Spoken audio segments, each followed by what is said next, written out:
Turn here, my brother said from the front seat. Where? Carmen asked. Right here? There was a narrow dirt track on the right, barely visible in the SUV's headlights. Yes, I said turn, goddammit! Marvin reached out and yanked the wheel to the right. Carmen yipped and slammed on the brakes. I reached out from my seat behind Carmen and grabbed hold of Jupiter to keep the big dog from jumping up front, as he often did when my brother and his girlfriend were fighting. But as soon as I touched the bull mastiff's collar, a rumbly growl emanated from deep in his chest. He looked at me, hanging jowls twitching in the beginnings of a snarl. I took my hand off Jupiter's collar, and the growling stopped. He was my brother's dog through and through. There was no doubt about that. Meanwhile, in the front seat, Carmen was pouting. This is why I hate driving when you're like this, she said. You always get so mean, and I hate driving at night. Well, excuse me, but I was f***ing shot in the goddamn leg, okay? Pardon me if I'm not Mr. Happy-Go-Lucky right now. So if you don't mind, Your Highness, just drive where I tell you to drive. Carmen ducked her head and peered out the windshield into the dusty desert landscape. The road Marvin wanted her to go down was barely a dirt track. It looked like it simply disappeared into the dark desert, and I could understand why Carmen was confused about going down there. It seemed like it wouldn't lead to anything at all. Are we sleeping in the car again tonight? Carmen finally asked, still not moving the vehicle. I could see my brother getting angry, his face going patchy with pink marks under his splash of freckles. I told you I have a goddamn plan! He exploded, reaching across, gripping Carmen by the neck and screaming into her ear. Now f***ing drive where I tell you to drive! Stop it! I shouted, lurching forward and grabbing Marvin's arm, trying to pry his hand off Carmen's neck. Jupiter started growling again, and I half expected the dog to attack me at any moment. But my sudden outburst surprised Marvin enough to divert his attention. He released Carmen and looked back at me, his face red with surprise and anger. I let go of his arm and started to move back, but Marvin backhanded me across the face before I could get out of his reach. Get out, he said, pointing at my door. Come on, Marv, Carmen pleaded. He's just a kid.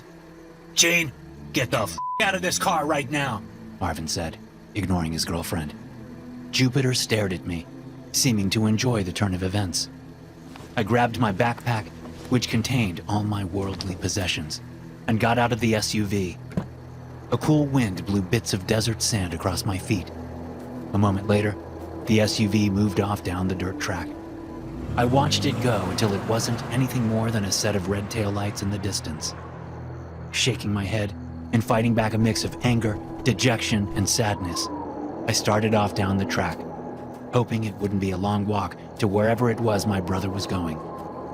The SUV disappeared beyond a low hill, so I pulled my phone out and turned the flashlight on. My shoes crunched on the loose and gritty earth, which soon became the only sound other than the occasional breeze.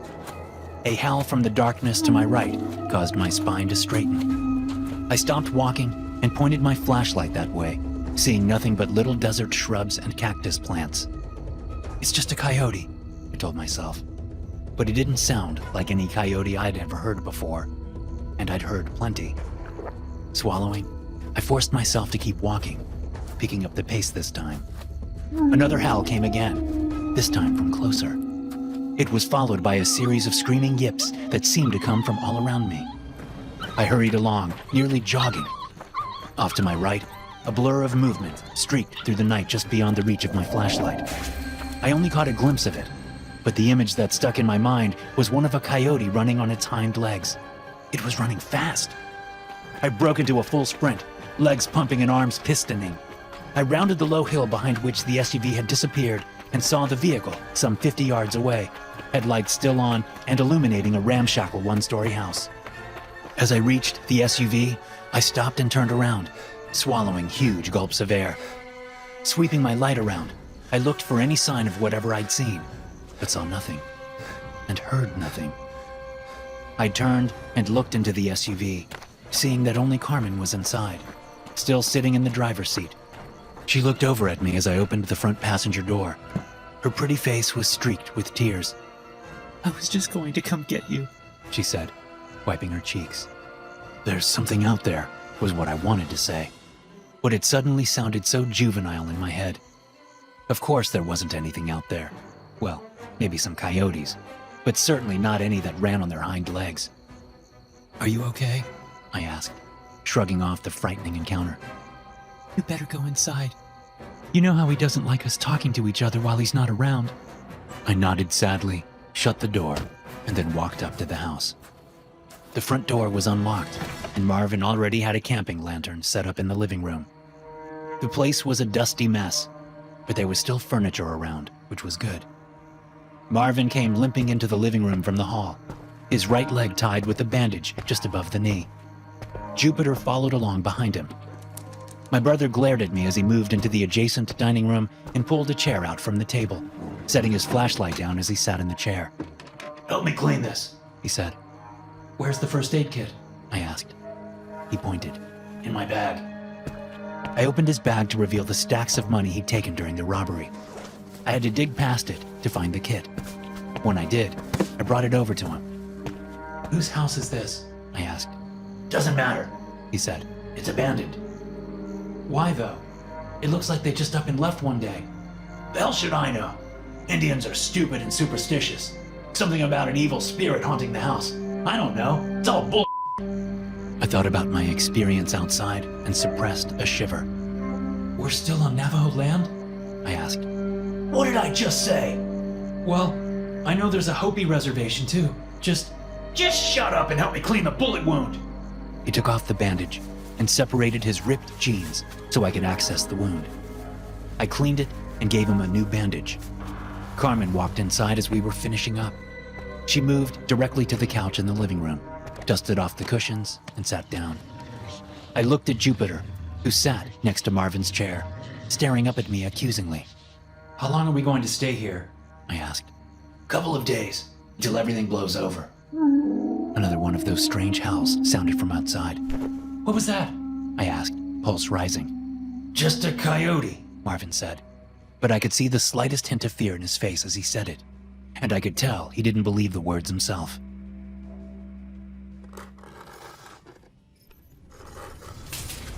My eyes shot open, my heart feeling like I'd just been flat out sprinting again, but I hadn't been.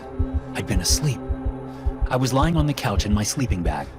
The living room was completely dark, Marvin having taken the camping lantern into the bedroom with him and Carmen. Another thump sounded, and I looked up at the ceiling. Something was on the roof. A scratching sound came again, followed by the thumping of heavy footsteps moving toward the back of the house. Suddenly, Jupiter started barking from the bedroom. God damn it, dog! Marvin yelled. A moment later, I heard the bedroom door open. Jupiter came lumbering out, still barking as he headed for the front door. Jade, let Jupiter out! Marvin called. I didn't say anything. I just hunkered down into my sleeping bag and stared at the ceiling. The scratching and thumping had stopped, at least as far as I could tell. Jupiter's thundering barks were certainly loud enough to cover the sounds up. I know you can hear me! Marvin called. "There's something out there," I said. Yeah, no let him out and he'll chase it away. And let him back in when he comes back. I heard the bedroom door slam shut. After getting out of my sleeping bag, I grabbed my phone and turned the light on. Jupiter was still going nuts, barking and scratching at the door. I went up to the window, which, like all the others, was covered in cardboard. It was one of the first things Marvin had commanded Carmen to do after she came in. I eased a corner of the duct tape and pulled the piece of cardboard box aside to peer out into the night. I saw nothing but the SUV and the dark desert. Swallowing, I stepped over and opened the door. Jupiter bolted straight out, his paws kicking up dust as he ran barking into the night. I shut the door and locked it. When I was back in my sleeping bag, I stared at the ceiling and listened hard. Jupiter's barking faded as he got further away from the house, and I swear I heard the big dog yelp in pain just before the barking stopped altogether. Where's my dog? Marvin slapped me awake. I opened my eyes to see him looming over me, face patchy with anger. I let him out like you said. I also told you to let him in. Why didn't you let him in? I looked over toward the front door, which was standing wide open, allowing a column of bright sunlight entry into the otherwise dim house. He didn't come back, I said. I never heard him. Where is he? I don't know. Marvin snapped. That's the problem, you idiot. I would have heard him if he came back and scratched at the door. I would have heard him. Yeah? Marvin asked. Well, you didn't because he's not here. God knows where he went. So you're going to have to go find him. Get your up. I got out of the sleeping bag and looked outside, seeing that the SUV was gone. Where'd Carmen go? To get groceries. Now go find my dog, dipshit. I pulled on my shoes, my stomach growling at the thought of food. Knowing there would be no arguing with Marvin, I trudged out into the desert, going the way I'd seen Jupiter go last night. Although it wasn't nearly as scary as it had been in the dark, I still felt a heaviness about the place. I felt like I was being watched, and by something or someone who didn't have any good intentions. After coming near the road we turned off of last night and seeing no sign of the dog, I wandered right toward a series of rocky bluffs in the distance. It took me over half an hour to reach them, calling for Jupiter every so often. I saw no sign of the dog, although I did see what looked like coyote footprints on the ground. Large ones. I wondered if Jupiter had gotten himself killed by a pack of coyotes. Without thinking too much about it, I headed toward a small cave at the base of the rocky bluff. As I approached the cave, I heard a buzzing sound from nearby. After a few more steps, I saw a small cloud of flies around a dead animal. Approaching cautiously, I brought the animal into view, gagging as I saw that it had been completely skinned. It was kind of hard to tell what it was without the fur, but by looking at the paws, I determined it was a dog about the size of Jupiter. There was a long and slow scratching noise from inside the nearby cave, a sound like someone dragging a stick along a rocky wall. Backing away from both the cave and dead animal, I said, "Hello? Who's there?" The scratching stopped for a moment before starting up again. I turned around and ran, sprinting just as I had last night, and I didn't look back until I stopped because I was out of breath and had an ache in my side. Of course, there was nothing behind me but empty desert. Still, I hustled the rest of the way back to the secluded house. By the time I got there, I decided I wouldn't tell Marvin about the dead animal that may or may not have been Jupiter. I knew nothing good could come of it, so I just told him I couldn't find the dog. By then, his mood had mellowed, and he just said that the dog would come back when he was ready. I didn't think Jupiter would ever be back, but I agreed with him. An hour later, Carmen arrived with the groceries. Mostly non-perishable stuff, but also a small cooler with ice and sandwich supplies. We all ate and then lounged inside the house, playing cards or napping as the day wasted away. Since there was no water in the house, we had to do our business outside. I made sure to go out to pee before it got completely dark, and decided if I needed to go during the night, I would just pee in a cup and toss it the next day. Going outside after dark was the thing I wanted to do least in the world, and I wasn't the only one. Both Carmen and Marvin got increasingly worried as the day dwindled and Jupiter didn't come back. Of course, Marvin wouldn't admit it, and he tried to cover up his fear with bluster and jokes. It didn't work. I could see right through him. And when Jupiter finally did show up again, it was the beginning of the end. I just didn't know it at the time. Even if I had, I'm not sure I would have done anything differently. I heard Jupiter bark in the middle of the night. The noise caused my skin to tighten and my throat to thicken. I didn't move from my spot on the couch. I simply stared through the darkness at the front door. A moment later, there was a scratch at the door, and then another, and another. Jupiter barked again. "Go away," I whispered. The bedroom door opened and heavy footsteps approached. "The hell are you doing?" Marvin shouted. "Don't you hear him?"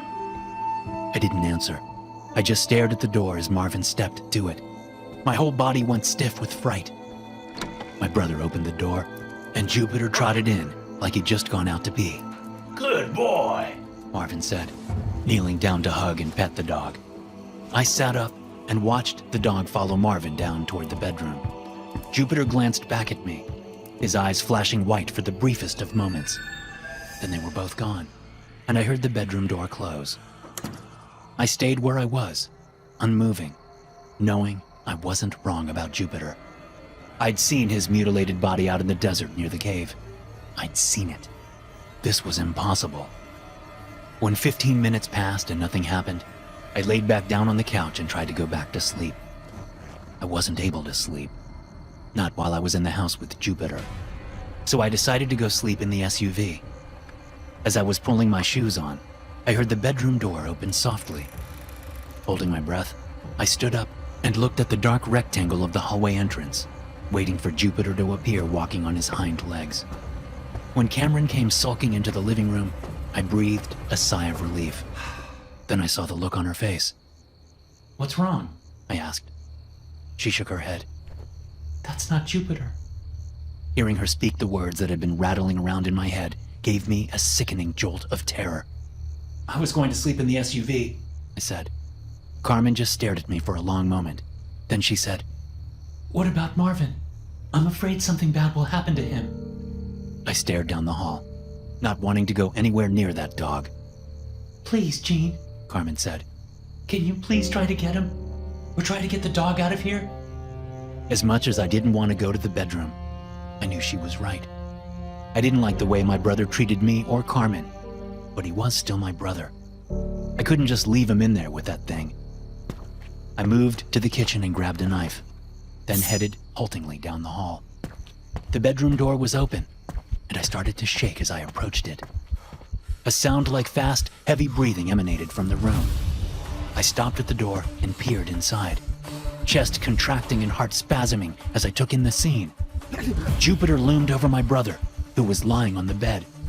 But it wasn't Jupiter. Not really. His hind legs were longer and thicker than they should have been, and his front legs were extended into human-like hands with sharp claws. My brother's eyes were open and full of terror. He stared at me, but he didn't say anything and he didn't move. I quickly realized it was because he couldn't. Jupiter turned his head toward me, looking at me with a half-human, half-dog face. His eyes darted from me to something against the wall just inside the bedroom. I looked down and saw that he was looking at the backpack with the money in it, and I suddenly understood. Jupiter, or whatever was posing as Jupiter, turned back to Marvin. The creature opened its jaws wide and lowered them toward my brother's head. Saliva dripped from sharp teeth, hitting Marvin's face. The only part of Marvin that moved were his eyes. They darted from me to the creature looming over him. But I knew there was nothing I could do.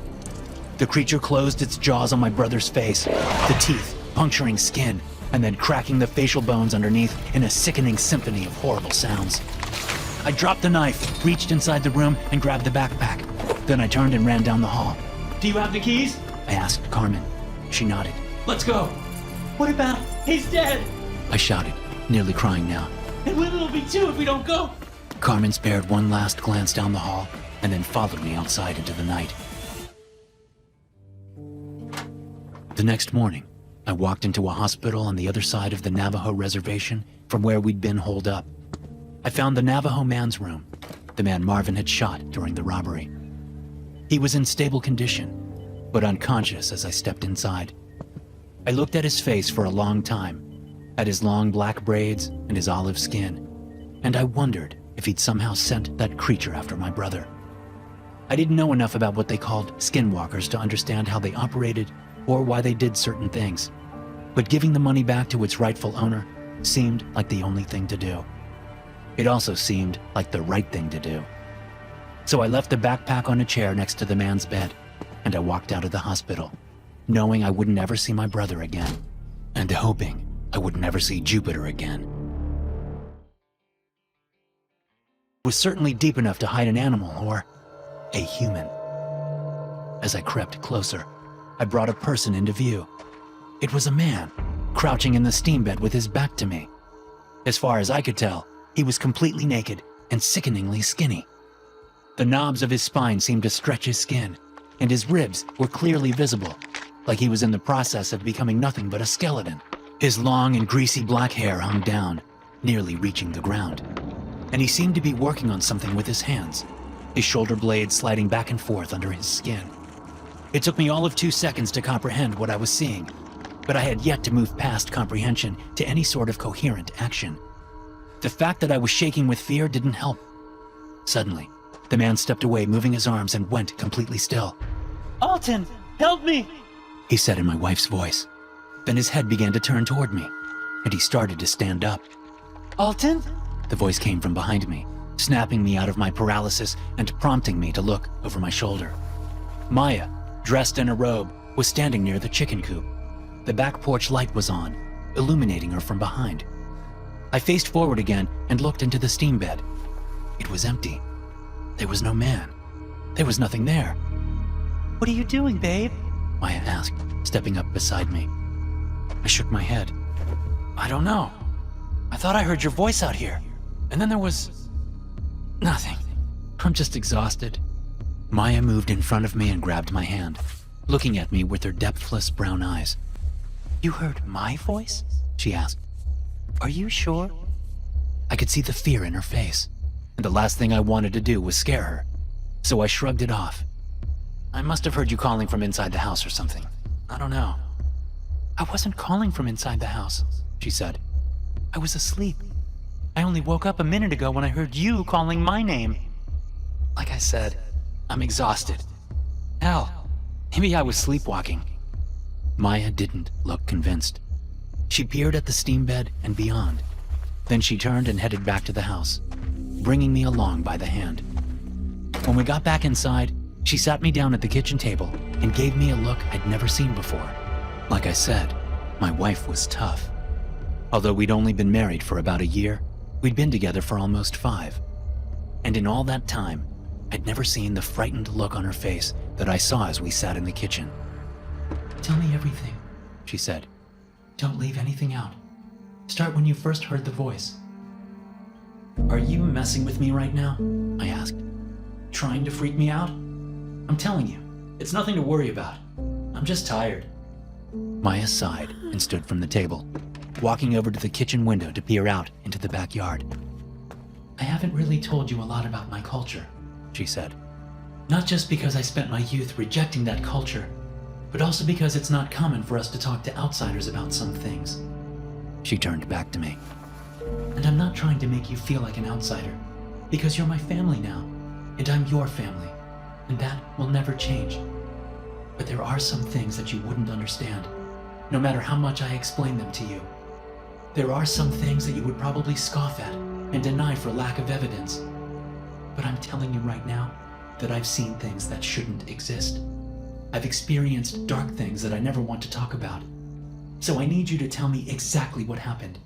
Because this is Navajo Nation land, and there are things here that aren't anywhere else in the world, and they can be very dangerous." I stared at Maya, convinced that she was being sincere with me. And after a moment, I told her everything from when I got home to when she came out and startled me. I told her about the man I thought I'd seen and about how he had spoken in her voice. Her face went white as I spoke, and she sat down at the table again. When I was done, she swallowed noisily and then leaned forward and grabbed my hands. "We need to leave." "Leave?" I asked. "You're joking, right?" "No, I'm not joking. We need to leave tonight. We need to get off the res." "Maya, I'm exhausted. I'm not leaving. I don't know what you think this is, but I guarantee you we're not in any danger." "Please, Alton," she said. "Please, let's just go to a hotel for tonight. Please. Then we can go see a Hatathli tomorrow." "A what?" "A medicine man. Shaman. Hatathli." "Just what exactly do you think is happening?" I asked. "Do you really believe that I saw a man out there who was imitating your voice?" "Yes," she said. "Yes, I really do. But I'm not asking you to believe me. I'm simply asking you to listen to your wife. She's asking you to do her a favor. Will you do that?" I smiled a tired smile. "Fine, but you're driving." "Wake me up when we get there," I said, settling into the passenger seat as my wife turned her truck around in the driveway. Since we lived on the res, it was at least an hour to the nearest off-res hotel. Maya didn't say anything. She looked cautiously around as she hit the gas, and we headed down the long dirt road toward the edge of our property. I relaxed and turned my head to gaze out at the night, hoping that the rocking of the vehicle would help me get to sleep. The little bushes and shrubs illuminated by the passing headlights came in and out of view quickly.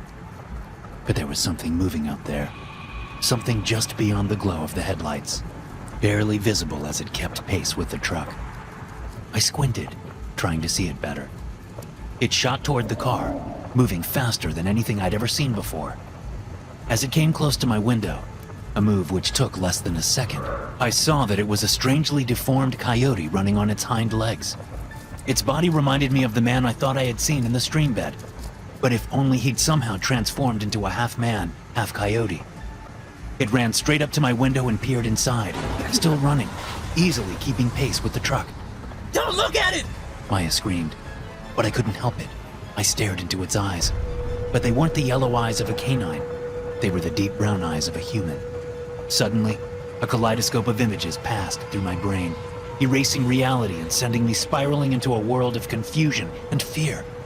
I couldn't make any sense of any of the pictures because they were too fast for comprehension. A crunching pain erupted in my head, and I came back to myself. Panic scratched at my chest as I took in my surroundings. Somehow, the truck had flipped. I hung upside down, strapped in with my seatbelt. The windshield had smashed inward along with the roof, and I could taste blood in my mouth. I looked over at Maya, who was also strapped in with her seatbelt. Her arms hung limply down, and her eyes were closed. Baby, I said, shaking her. baby, are you okay? She didn't answer. I reached up toward my pocket, trying to get my phone, but it was impossible given the way I was hanging. Bracing myself with one arm, I unclipped the seatbelt and fell to the ceiling. Then I crawled out onto the desert dirt, reaching for my phone as soon as I was out of the truck. I dialed 911 and then sat up, checking myself for serious injuries as the phone rang. 911, what is your emergency? Yes, hello, I said. We've been in a car accident. I froze, feeling a presence directly behind me. Sir? Hello? Slowly, I turned to look over my shoulder. The man coyote crouched just behind me, grinning or snarling, or both. He held out one of his hand paws, which had a small pile of powder in the strange-looking palm. Before I could react, he blew the powder into my face. I inhaled some of the foul-smelling powder, and a moment later, my body stopped listening to my brain. I flopped down onto my back, no longer able to hold myself up.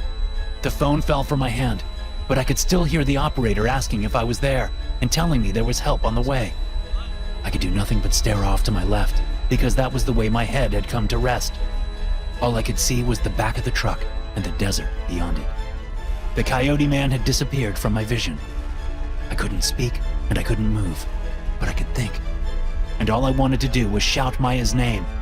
For all I knew, the coyote man was doing something to her just 10 feet away, and I was helpless to stop it. The man who'd been crouching in the stream bed approached me where I was lying on the ground in the desert again. His elongated snout moved as he talked in my wife's voice. His flesh shifted, legs and arms transforming from human limbs to coyote limbs and back again as he walked. "Please wake up, baby," he said in Maya's voice. "I can't lose you. I can't. I'm sorry this happened." He stopped, standing over my paralyzed body, grinning his vulpine grin. Then, moving so fast he was a blur, he swiped down at my abdomen with one claw-tipped hand. I managed to move my head to look down, seeing 4 deep gashes across my stomach. My intestines bulged out of them amid torrents of blood. I screamed and reached for the wounds, opening my eyes to see that I was in a hospital room. "Baby, it's okay," Maya said from next to me, standing from her seat to grab my shoulders. "You're okay." I gazed up into her face as the scream died in my throat and reality reasserted itself. Breathing heavily, I pulled her into a hug. "You're okay," I said. "I thought that thing did something to you." "I'm okay," she said, sniffling. She was crying. I pulled away, lying back down in the bed. The movement made me lightheaded and I felt like I was going to vomit. I felt like absolute. My skin was clammy, my limbs ached, and my head pounded. "Jesus," I said. "What happened?" "How are you feeling?" Maya asked, sitting back down in her seat but still crying. "I feel terrible," I said. "Must have hit my head during the crash or something." Maya shook her head, wiping tears from her cheeks. "Do you remember what happened? How we crashed?" I searched my memory, but I still couldn't accept what I'd seen. The coyote creature running on its hind legs and then blowing powder in my face simply seemed like a part of my nightmare. "No," I said. "I don't remember." "You don't remember any of it? Like that Coyote running alongside the car? My throat thickened, but I said nothing. And you don't remember reaching over and yanking the steering wheel out of my hands, causing us to hit that rock and flip over? I studied my wife's face, unable to help the flare of anger I felt. That's not funny, I said. That's not funny at all. Maya grabbed my hand. Baby, I'm not kidding. That's what happened. Remember I told you not to look in its eyes? But you did. And it took over for a second. It took over your body just for a few seconds. It really happened. I pushed my head back into the pillow. This is ridiculous. Why do you insist on giving in to these superstitions? You're the one being ridiculous, Maya snapped, standing up from her chair. How many times do you have to see something, to experience it, before you accept it as truth? I stared up at her, speechless. It doesn't matter, she said. You stay here. I'm going to take care of it. I think I know who's behind this. She stormed out of the room. I called after her and got out of bed, yanking the IV line out of my arm. But before I even made it to the door, I got dizzy and collapsed to the cold tile floor. When I managed to get up again, she was long gone. I called Maya for the 10th time after waking up, seeing that it was dark outside the hospital room window. She didn't answer, just like she hadn't answered the 9 other times I'd called. I had grown so worried that I tried to leave the hospital after she didn't answer for the 3rd time.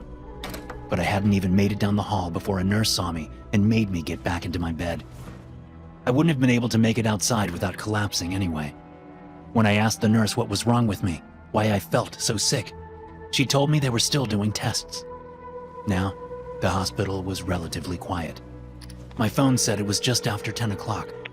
I still couldn't get a hold of Maya.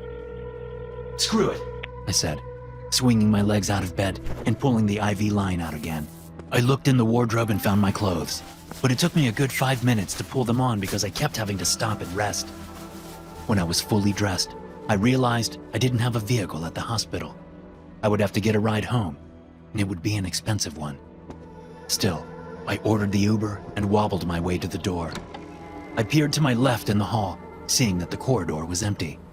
Then I turned my head and met the gaze of a coyote standing on all fours not 15 yards away in the middle of the corridor. The animal gazed at me with its deep brown eyes. Human eyes, I realized with increasing alarm. It pushed off with its forelegs, standing up on its hind legs, and then it started toward me. As it came, it transformed, shifting until it looked like the half-man, half-coyote I saw while Maya drove us away from home. I ducked back into the room, shutting the door and feeling around for a door lock. There wasn't one. I had no way to lock the door. With my mind reeling, I looked around the room for something to use as a weapon. The only thing that looked halfway decent was the metal stand that held the IV bag. I ripped the bag off and tossed it aside, then picked up the stand. My head swam, and I felt like the room was spinning. Even just holding the lightweight pole up was draining what little energy I had left. Something was seriously wrong with me, and all I could think was that it had to do with the powder the creature blew in my face last night. Maybe it was designed to weaken me so the creature could kill me easily.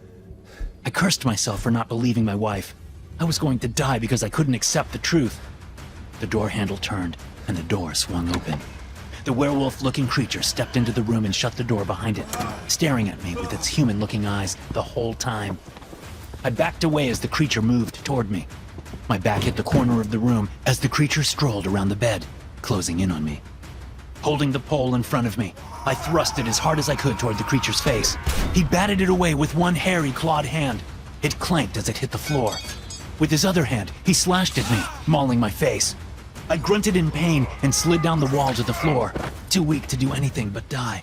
The creature gripped my shoulders with his hand paws to hold me still. His teeth-filled mouth opened wide as he prepared to bite down on my skull. I fought feebly to get him off me, but he was too strong, and I was too weak. I felt his teeth settle on either side of my forehead. They squeezed, and I could only manage a small whimper as I felt the pressure increase on my skull and the teeth sink through my skin. Suddenly, Maya's voice erupted in my head, yelling in Navajo, saying what sounded like 2 or 3 words. Ka'aitala ale! Sure, I was hallucinating.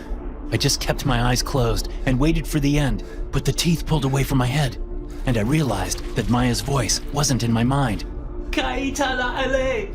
She was in the room, standing just inside the door, repeating those same words again and again. Kaitala. I looked at the creature, just as he collapsed to the floor in front of me, spasming as his limbs morphed insanely between human and coyote. He let out a fearsome and pain-filled scream that undulated between that of a human and a beast. Kaitala. Maya kept speaking those words, and the creature kept spasming until he stopped moving and stopped morphing. He settled on the floor as a thin human man of native descent. Kaitala. I stared down at him, seeing that not even his chest was moving anymore. He was dead, his brown eyes staring blankly up at the ceiling, a coyote skin draped across his back and head. Are you okay? Maya asked, stepping over the dead man, helping me up. Despite the wounds on my face and head, I felt much better than I had. I no longer felt sick, just injured and scared. Who is that? I asked as we moved to the other side of the bed. A shaman that my ex hired to kill you. Maya said. What? Why? Because he wanted me and my land, and he didn't like that a white man had married me, she said. I had met her ex once before, and he certainly wasn't a fan of me. But to kill me? I couldn't comprehend it.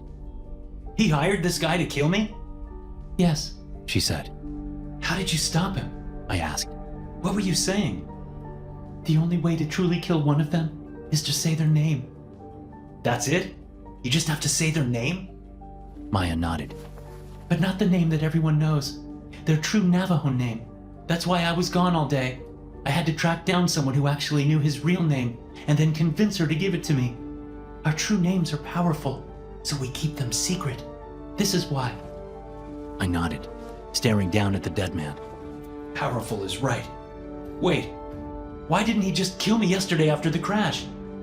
He wanted it to look natural, Maya said. That's what they usually do. They use dark magic to make people sick, so when they die, it looks like it was from natural causes. My ex must have heard that I was going around looking for a name, so he sent the Yi Naldlushi here to finish you off.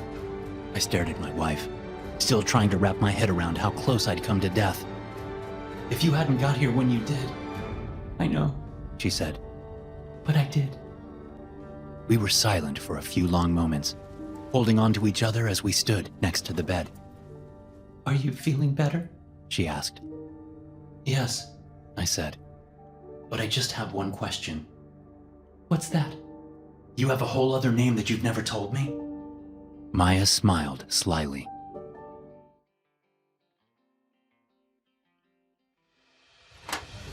As I stepped into the meeting room at the back of the tribal police station, all heads turned toward me. The man speaking, who I assumed was the chief of police, paused for a moment when he saw me walk in. There were only 8 people in the room, 9 including me, and the chief's eyes darted from me over to a young cop in the opposite corner of the room. Some sort of wordless communication passed between them, and the young native man moved immediately toward me. At first, I thought the guy was coming over to introduce himself and give me the rundown on what was happening. After all, I was the FBI agent sent to the reservation to help them deal with the recent spate of murders. I made eye contact with the young guy who was dressed in a tribal police uniform.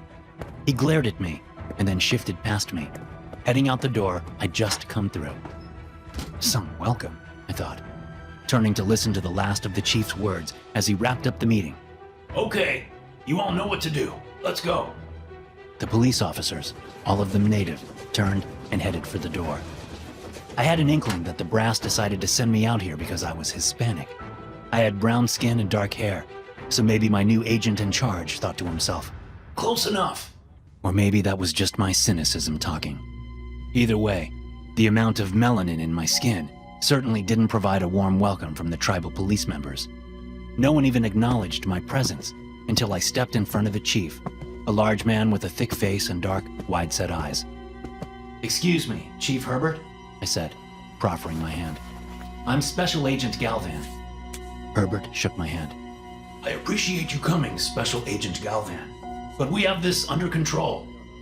You're going to apprehend a suspect right now? That's right, Herbert said, releasing my hand and stepping around me. I moved along behind him. I'll come with you. No need. I laughed. I'm afraid I need to insist. Otherwise, my boss will chew my. Just tell him we were already gone when you got here. We stepped out of the station and into the warm evening. The sun was approaching the western horizon, but the desert sunset wouldn't start for another half hour or so. The other police officers were pulling on vests and readying weapons next to their vehicles. I followed the chief to his car. The young man who'd left the room earlier was sitting in the driver's seat with the engine running. "Just let me grab my vest and I'll come with you," I said as Herbert opened up the passenger door. He spun around and pointed one thick finger at my face. "We don't need your help, okay? We have this under control. You would only get in our way. Now stay here and wait for us to get back." Herbert got quickly into the vehicle and slammed the door. The vehicle lurched as the driver hit the gas. I turned around and hustled to my SUV, seeing that the front left tire was completely flat. There was a gash in the rubber. I suddenly realized what that wordless communication between the chief and the young guy had been about. Feeling swollen with anger, I ran over to the last tribal police SUV just as it was pulling out of its spot. I jumped in front of the vehicle, forcing the driver to stomp on the brakes. "Put it in park!" I shouted at the man in the driver's seat. Another Navajo man sat in the passenger seat. Both of them stared out at me with a mixture of surprise and anger. "Get out of the way!" the driver shouted out his open window. I reached for my weapon on my hip, but didn't pull it out. "You're officially obstructing a federal investigation. I can and will have you brought up on charges if you don't put it in park and let me in the vehicle." The two men glanced at each other, defeat and disappointment coming over their faces. After a moment, the driver put it in park and rested his hands on the wheel. I eased around and slipped into the back of the SUV. Since it was a police vehicle, the back seat was blocked off. I knew I would have to get one of the men to let me out whenever we got to our destination, but I was just taking things one step at a time and trying not to let my anger get the better of me. The driver stared at me in the rearview mirror. "Okay, you can go now," I said. "You should have listened to the chief," the man said. "It was for your own good." "You can go now," I said. "I don't want to miss the action." The man made a tss sound, put the SUV in gear, and drove off. 20 minutes later, we turned onto a paved driveway in a wooded area of the reservation. I had finally pried the two officers' names out of them while we drove. The driver was Gad, and the passenger was Marcus. As we made our way up the long driveway toward a house I couldn't yet see, Gad looked at me in the rearview mirror again. "Please, just stay back while we go inside. We have experience dealing with these kinds of things. I've been on many raids, believe me." "Not like this," Marcus said gravely, shaking his head. "Not like this at all." I looked between the two men. "If you keep me locked back here, I will file charges. I promise you that." Up ahead, the rest of the police vehicles were arrayed in a clearing next to the driveway. As soon as we were in formation at the back, the radio crackled to life. "Let's do this," the chief said. A brilliant orange sunset splashed the sky behind us, making the land ahead gloomy but not yet dark. At the back of the convoy, Gad hit the gas to keep up with the other vehicles. After driving for another half mile, we came into a large clearing with a lavish 3-story house in the middle. Two of the SUVs rolled around to the back, while the other two came to a rocking stop at the front of the house. Marcus and Gad jumped out, rifles in hand. "Let me out!" I shouted, banging on the window. Gad hesitated, but he let me out. "Just stay close to one of us," he said. I pulled out my weapon as the 5 of us ran toward the front door. One of the other officers, whose name I didn't know, had a tactical shotgun. As we reached the ornate wooden front door, we all posted up to one side, while the man with the shotgun stepped up and fired 2 breaching rounds through the door where the hinges were. He kicked the door, sending it crashing down onto the entryway floor, and then he stepped aside. We all ran in. The place smelled like there were dozens of rotting bodies inside, making me gag. I could hear shouting from the back of the house, and something that sounded like growling just a moment before gunfire started. "He's back there!" someone yelled over the radio. We all moved through the house, heading toward the back. The man with the shotgun had come in last, and he was behind me. As we turned down a dark hallway, I heard a grunt and then a crash from behind me. I spun around, and time seemed to stop as I saw something I couldn't comprehend. The man with the shotgun was jammed up against the wall, impaled by a set of deer antlers that were still attached to a deer's head. Only it wasn't like any deer I'd ever seen. It was huge, and its fur-covered body was vaguely humanoid, like something from the island of Dr. Moreau. The man writhed. His feet were off the ground as he spit up blood and gripped the antlers as if trying to pull them out of his abdomen. Oh! Gad said, shoving me aside, moving toward the creature. The thing whipped its head toward us, sending the cop flying through the air. Gad managed to duck, but the guy crashed into me, and we both went down. I looked up to see that the deer creature was gone. There's 2 of them! Gad yelled into his radio as he ran after the creature. 2 of them! Marcus appeared and ran after his partner. I eased the man off of me and knelt next to him. "Skinwalker," the man said, reaching into his pocket, retrieving a dagger made out of bone. He handed it to me. "Help them kill it." I took the bone knife and stared at it, still not able to process what I'd just seen. When I looked back at the man, his eyes were closed and he was limp. I felt for a pulse but found none. Gunfire still echoed around the house, coming from 2 different locations. It wasn't over. I stood and ran toward the nearest commotion, pistol in my right hand and bone knife in my left. I came to a large kitchen that was now a mess of shattered glass, splintered cabinets, and broken appliances. Just beyond the kitchen was a dining room where Chief Herbert stood, looking down at something on the floor. His chest heaved as he pointed his weapon down. I moved closer, bringing the whole scene into view. 2 tribal policemen were busy stabbing a large and slightly deformed coyote with bone knives similar to the one I now held. Nearby, the young cop who'd slashed my tire lay amid a smashed dining room table, his throat torn out. The 2 men stood up from the coyote, their knives dripping in blood, and stepped away. I watched as the coyote morphed, turning into a native man with stab wounds and bullet wounds all over his body. I swallowed. This was impossible. Let's go! Herbert said, suddenly noticing my presence. Where's the other one? I realized that the house was silent, but I couldn't remember when that had happened. I don't know, I said. Marcus and Gad went after it. Him! Herbert said. Not it, him! They're people! Evil people! I followed Herbert and the other 2 cops as we moved through the house, listening for any sounds. Herbert tried to get Marcus and Gad on the radio, but they didn't answer. After clearing the downstairs, we headed up to the 2nd floor. The smell of rotting flesh grew worse. We found Gad in the hallway. He'd been torn in half. His intestines spilled out across the hallway, and it looked like he'd died while trying to scoop them back into his abdomen. Herbert and the other 2 cops cursed under their breath, but they kept going. We cleared various rooms, most of which had strange symbols painted on the walls and odd items hanging from the ceilings. They all had animal skins in them, along with dead animals that hadn't yet been skinned. We came to the main bedroom at the end of the hall and peered through the open double doors. Marcus sat on the floor about 10 feet inside the bedroom, his back to us, slumped forward. Marcus! Herbert whispered. No answer. A clatter of hooves behind me sent my heart beating into my throat. I spun around just in time to see the deer creature running down the hall on all 4 legs, moving faster than I could fathom. As the antlers pierced my chest and lifted me off the ground, I felt as though I'd been shot while wearing a ballistic vest, something I'd experienced before on a raid. But I wasn't wearing a vest, and I hadn't been shot. I'd been impaled. The creature drove me back and slammed me into one of the other police officers, hitting the man to the ground. The creature trampled the man, snapping his bones and crushing his organs before going after Herbert. Finally getting over the shock of what had happened, I realized I still had the knife in my hand. I stabbed down, piercing the deer's left eye. It screamed as the bone popped the eye, a sound more human than animal. It whipped its head, throwing me off the antlers and sending me crashing into a dresser. But apparently, it had been enough. Herbert and the 1 remaining cop attacked the creature with their bone knives, stabbing and stabbing until the thing collapsed, and then stabbing some more. Consciousness seeped slowly away along with my blood. But before I left the world forever, I saw the deer creature turn back into a man. A dead man. Just like me. Thanks for watching. Be sure to subscribe and smash that like button to get notified every time I upload a new video. You can also check out some more of my animated horror stories right here.